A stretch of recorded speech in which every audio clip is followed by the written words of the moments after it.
So now, technically speaking, I can put the word unboxing in the title now, right? No? Man. I'm kind of sad this guy doesn't come with a dedicated box. It is what it is. But I spent $50 for this guy, and you know damn well I'm gonna make the most out of those $50. Gotta justify my spending habits somehow, so here we all are. Hello. I don't have a box to do anything funny with today, so I'll just skip over that and say welcome. If it's your first time around, I hope you'll come back around when this video is over, and for the returners, thank you so much for the support as always. Even just one of your views means a lot to me. Today's video will only be an in-depth review of this beautiful Beyblade Impact Drake, since it's already out of the box. I'm gonna miss making that unboxing ASMR. That's honestly one of my favorite things to do about making these videos, but what's happens, so. I'm currently recording this between my recording of my Drop Attack Stadium set review, just so I can record everything while the bays are, still undamaged and can still look nice for the camera. That video should be up right now, by the way, so if you have time after watching this one, go check that one out. It'll be fun, I promise. Hopefully. On that note, Impact Drake is currently only available in the Drop Attack Stadium sets, at least in the Hasbro side of things. I have the box right here. It's kind of huge, so it's not going to fit on the camera, but yeah.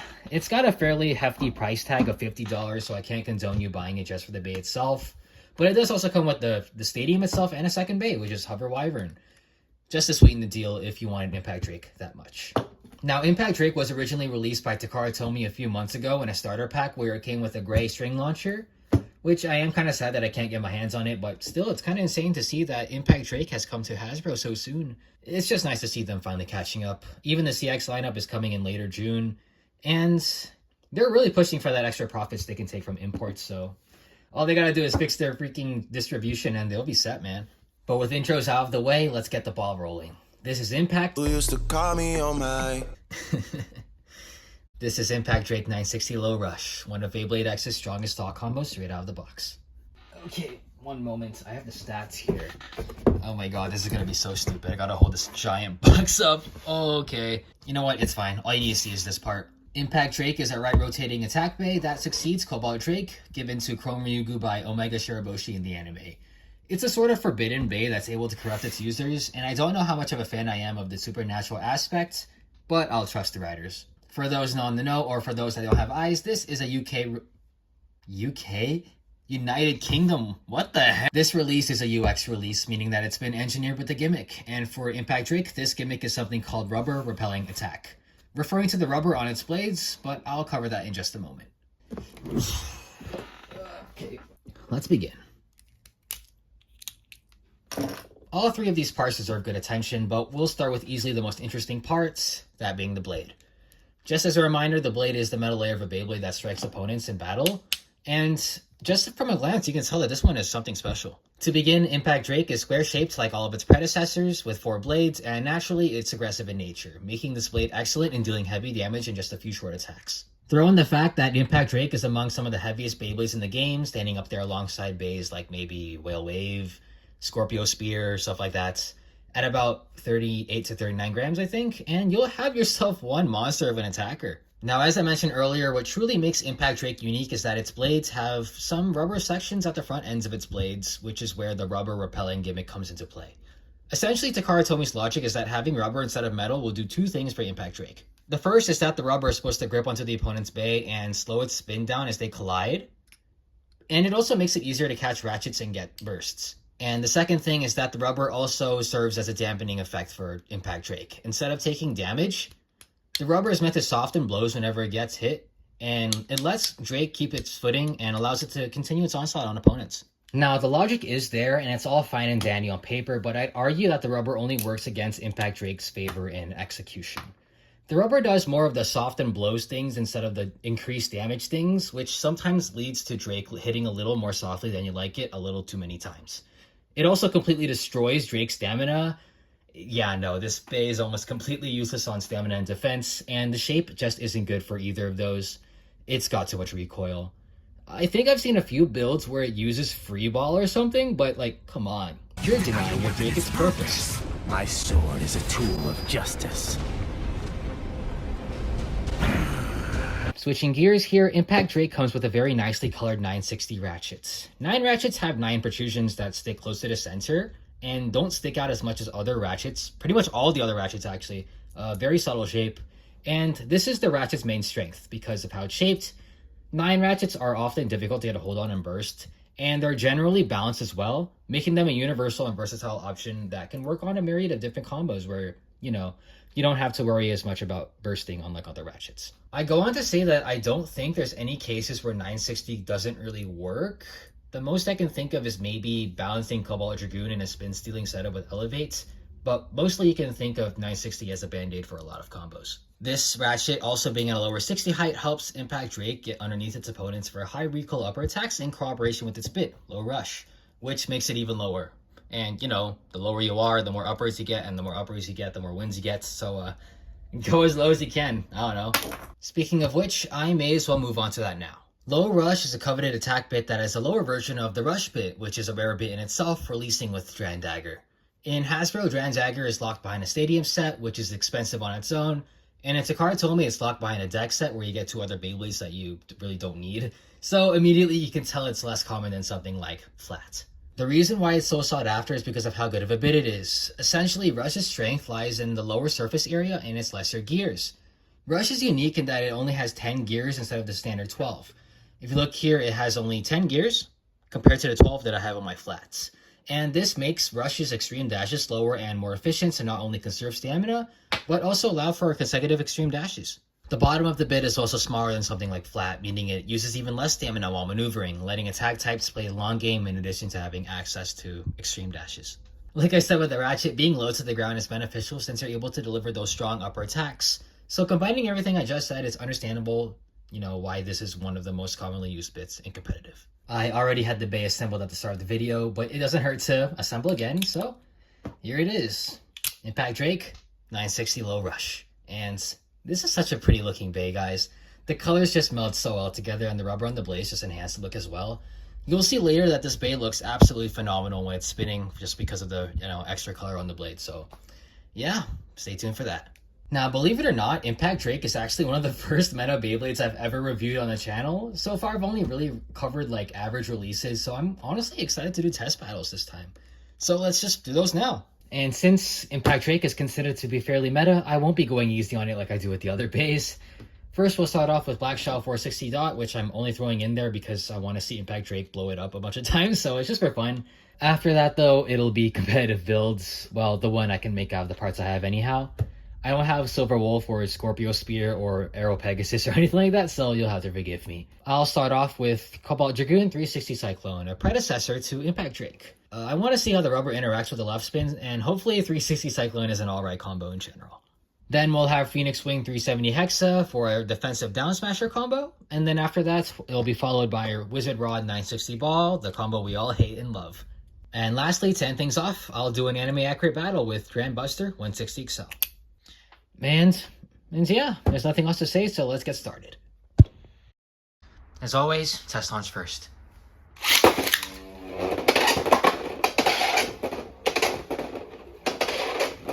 Yeah, you can see the rush bit really kicking in there. You'll notice that the extreme dashes are going slower. Like if I were to get a different bay, let me get a Hell Scythe. I just got the Cobalt Dragoon instead. So you'll see that the extreme dashes are a lot faster with him. Yeah. Anyways, let's begin. First up, Impact Drake versus Black Shell. Oh. Really short battle, what the heck?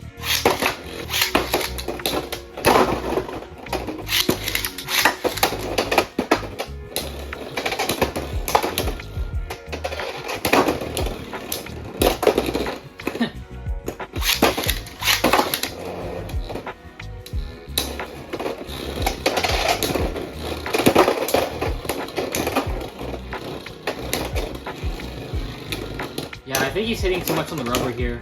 And he still wins though.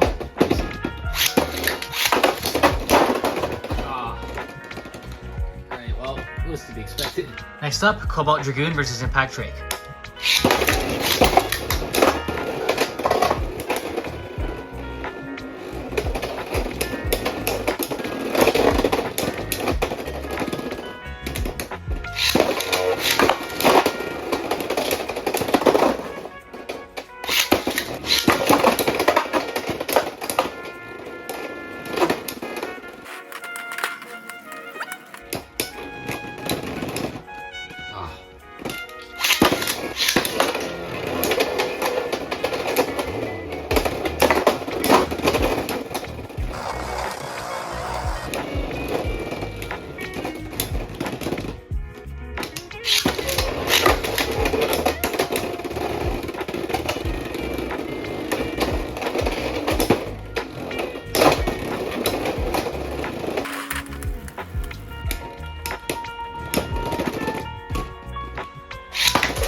like Impact Drake is able to hit very hard on Cobalt Dragoon. And Dragoon is kind of spin stealing from the rubber. Yeah. As I figured. What if I just did both at once? Oh, that's better. Oh! Bro, he's getting destroyed. What the heck? Maybe it's just the way I'm watching it.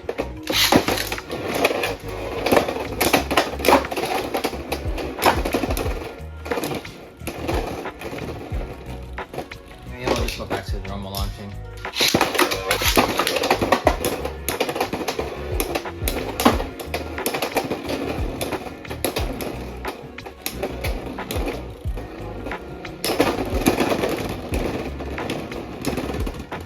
Cobalt Dragoon might just be a counter to Impact Drake. Like, I haven't done research on this, but he is losing a lot.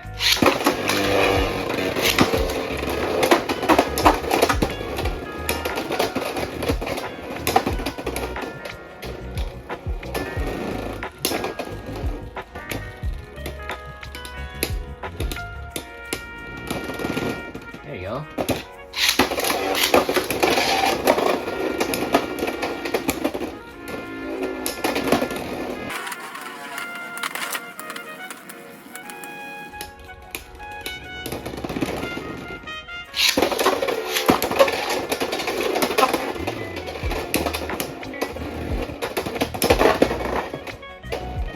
Next up, Phoenix Wing versus Impact Drake.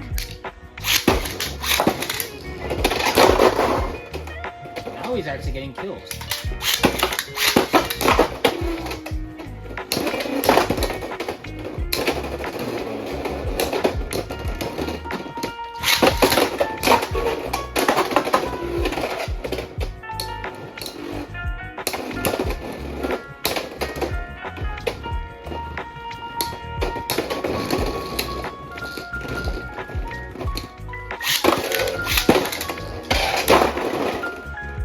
One shot for both of them. Oh my goodness.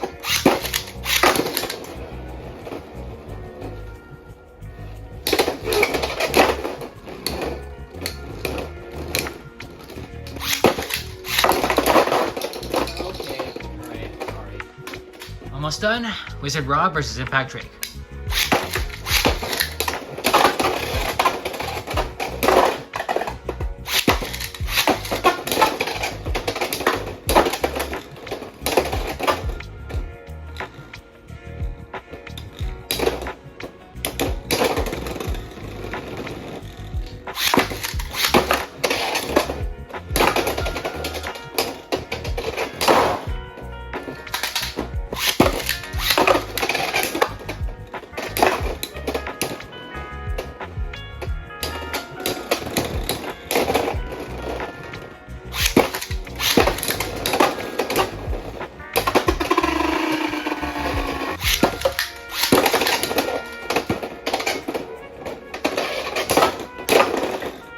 Last but not least, Dran Buster versus Impact Drake.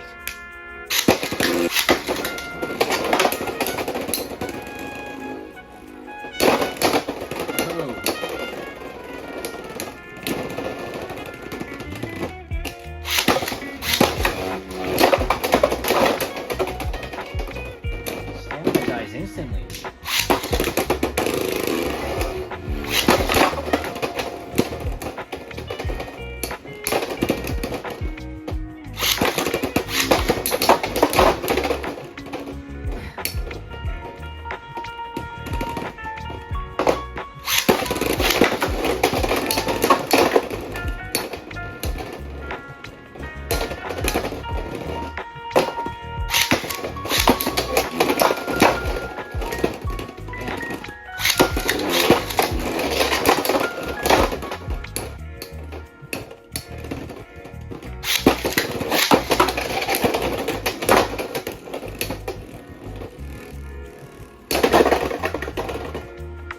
Alright, enough for now. So like I said, Impact Drake is one of the strongest Beyblades in the generation right now, but purely because of its attack power. I'd compare it to a slightly, like ever so slightly more consistent Dran Buster. Like it has less stamina sometimes than Dran Buster, or sometimes it does. So it kind of just depends on how much you hit the rubber and how much you hit these contact points. But whenever he gets a big hit, you're bound to lose all your stamina, so you can think of it as Drain Buster in that way with the one-shot killer guard. So yeah, Impact Drake is a very straightforward Beyblade. Not much else to talk about. You just sort of throw it in there and hope it gets a good hit in, maybe a knockout or a burst, which it is very good at, all things considered. It is very good at destroying stamina and defense types, but it is sort of a 50-50 like Drain Buster, like I mentioned earlier. Sometimes you will win, sometimes you won't. But whenever there is a win, it's going to be very one-sided, as far as I can tell. So, yeah. Okay, so I realized I never recorded an outro, so I'm doing that right in the middle as I'm editing. Whatever. In any case, thanks so much for making it to the end of the video. I really appreciate it, and it does mean a lot. And if you enjoyed, I encourage you to like the video and subscribe. That'd also mean a lot. And might as well, since I'm here and I can actually move the camera, I do have a bunch of Fox brushes over here. That'll be the next video, so stay tuned for that. But with that, I've got nothing else to say, so this is goodbye. Take it easy as always, and stay chill.